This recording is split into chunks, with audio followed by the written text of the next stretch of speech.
Mendoan, menyatu dalam doa dan renungan dari Katedral Kristus Raja Purwokerto, Rabu 29 Juni 2022, bersama saya Frater Yohanes Hari Gunawan Wibisono.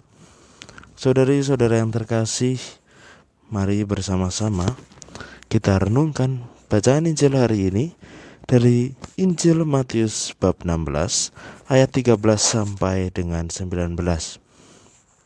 Mari kita siapkan hati kita untuk berdoa. Dalam nama Bapa dan Putra dan Roh Kudus, amin. Semoga Tuhan beserta kita sekarang dan selama-lamanya. Inilah Injil suci menurut Matius. Dimuliakanlah Tuhan.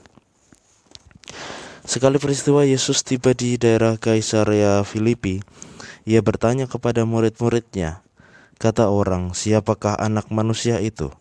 Jawab mereka, ada yang mengatakan Yohanes Pembaptis, ada juga yang mengatakan Elia, dan ada pula yang mengatakan Yeremia atau salah seorang dari para nabi.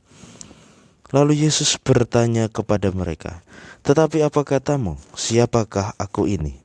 Maka jawab Simon Petrus, engkau adalah Mesias, anak Allah yang hidup. Kata Yesus kepadanya, berbahagialah engkau Simon bin Yunus, sebab bukan manusia yang menyatakan itu kepadamu, melainkan Bapa-Ku yang di surga. Dan aku pun berkata kepadamu, engkau adalah Petrus, dan di atas batu karang ini aku akan mendirikan jemaatku, dan alam maut tidak akan menguasainya. Kepadamu akan kuberikan kunci kerajaan surga, dan apa yang kau lepaskan di dunia ini akan terlepas di surga. Demikianlah sabda Tuhan. Terpujilah Kristus. Saudari-saudara yang terkasih, pada hari ini kita bersama-sama dengan Gereja Katolik seluruh dunia merayakan Hari Raya Santo Petrus dan Santo Paulus Rasul. Bacaan Injil yang baru saja kita dengarkan menjadi cikal bakal, menjadi hal yang utama di mana akhirnya Petrus menjadi orang yang dipasrahi atau meneruskan kehendak Yesus untuk mendirikan, untuk melanjutkan gereja yang selama ini telah Yesus mulai lewat karya-karya Yesus.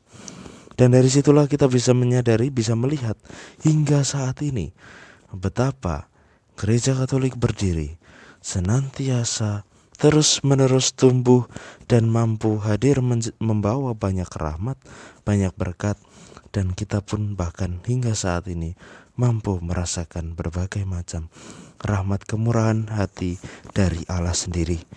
Maka dari itu, saudari-saudara yang terkasih, bacaan Injil yang kita dengarkan baru saja mengajak kita merenungkan betapa sesungguhnya tanggung jawab merupakan sebuah bentuk kepercayaan yang bukan diperoleh secara cuma-cuma, melainkan memiliki kekhususan khusus di dalamnya, spesialisasi, spesifikasi tertentu.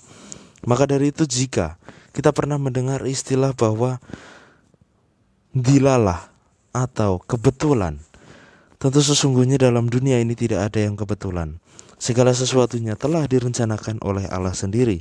Terpilihnya Petrus, bahkan mungkin juga kita semua yang saat ini pada masa kini memiliki jabatan tertentu, bukan karena kebetulan, bukan karena cuma-cuma, bukan karena tanpa maksud, tetapi karena Allah sendiri memiliki rencana tersendiri bagi diri kita.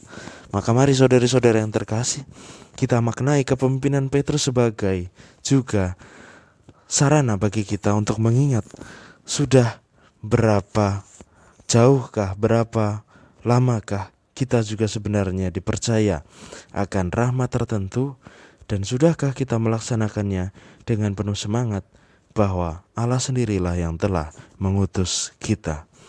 Mari kita bersama-sama mohon rahmat agar kita mampu senantiasa memutuskan sikap yang membawa kita pada relasi yang lebih dekat dengan Allah sendiri yang telah mengutus kita. Marilah kita berdoa. Ya Allah, kami bersyukur kepadamu, kami telah disigarkan dengan sabda yang Kau anugerahkan dalam diri kami.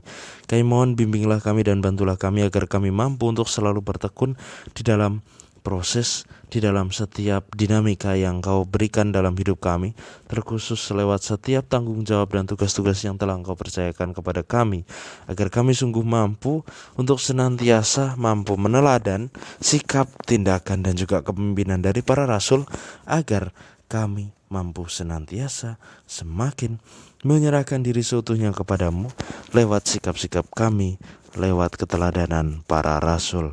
Ini semua kami mohon padamu Bapa, dengan perantaraan Kristus Tuhan dan Juru Selamat kami. Amin. Semoga Tuhan berkati kita, melindungi kita terhadap dosa dan menghantar kita ke hidup yang kekal.